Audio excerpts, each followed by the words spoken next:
The mango season is just getting over. In India, it's a big thing.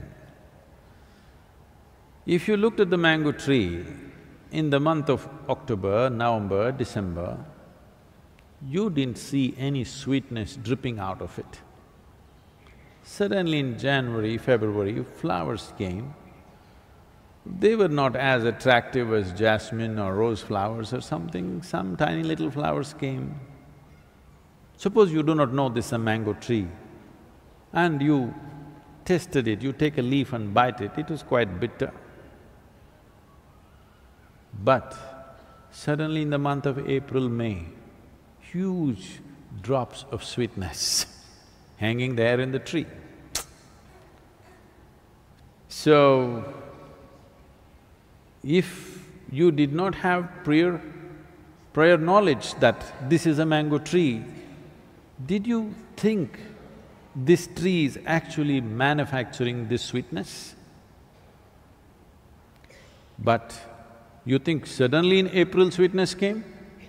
It has been slowly manufacturing this sweetness and it put it out at a certain season, but it's been on right through the year, isn't it?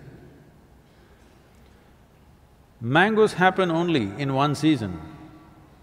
You notice the sweetness only at a certain time.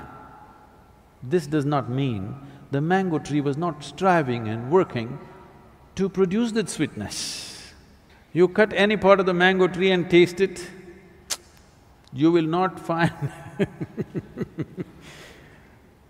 a slightest tinge of sweetness, believe me. But when the mango comes, how much sweetness? Where is it coming from? It's been working on it, you couldn't see it. Similarly, is it a process? For sure it's a process.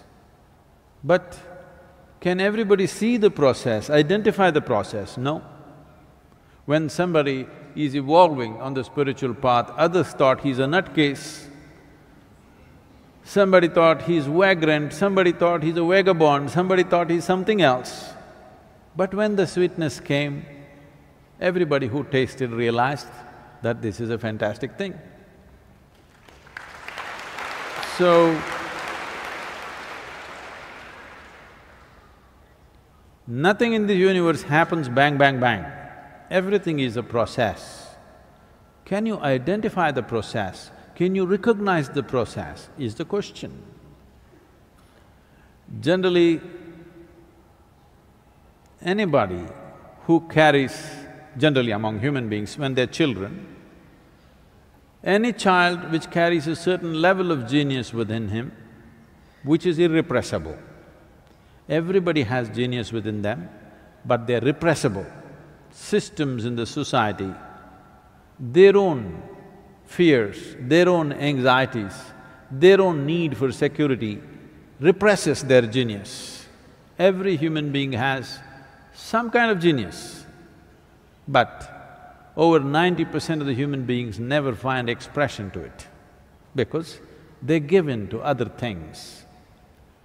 Other things become more important. When you were 12, 15, you thought, I'll do this, I'll do that, I'll go to the moon. But you saw the neighborhood girl and started calling her the moon. Moon disappeared. So, like this, in everybody, the possibility is wide open. The thing is, can you sustain the process and allow it to become that possibility? Between possibility and reality, there is a distance.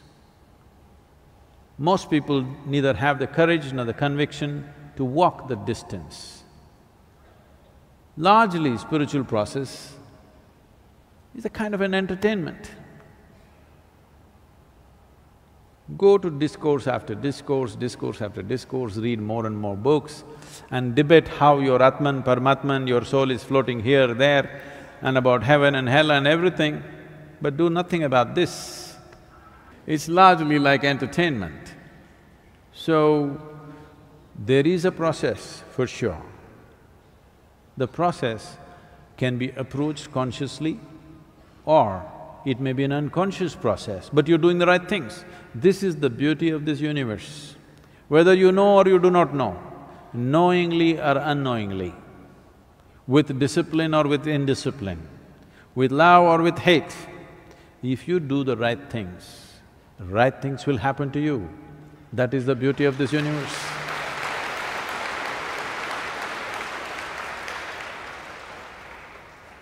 So Adi Shankara said, yogaratova bogaratova.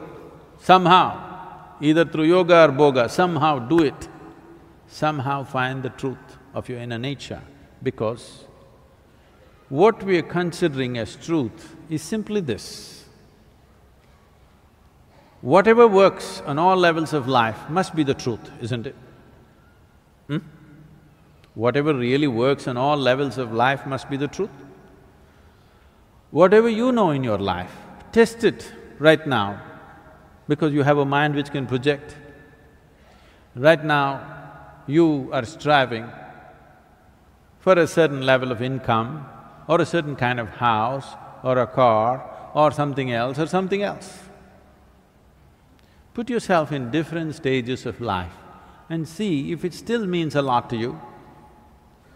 See, suppose not tomorrow, let's say 100 years later, you're on your deathbed. Just see if your jewelry, your makeup, your car will mean something to you on that day. This does not mean you must give it up today. It is just that you must keep it in its place, you must not carry it in your heart.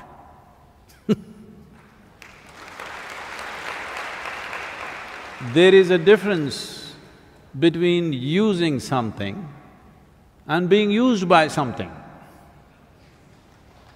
Most people do not know how to use the things that they buy. The things that they buy are using them up. They're enslaving the human being. Whatever things you want to use, you can use, that's not an issue. But the problem is, you let those things use you. This is not okay. So if you just take care that you are not used by anything, you understand the limited role that everything has in your life, the limited role of your education, the limited role of your career, the limited role of your marriage, the limited role of your relationships, the limited role of your wealth, the limited role of everything that you're doing. If you understand where one thing begins and where it ends, then you don't have to do anything. Spiritual process is on.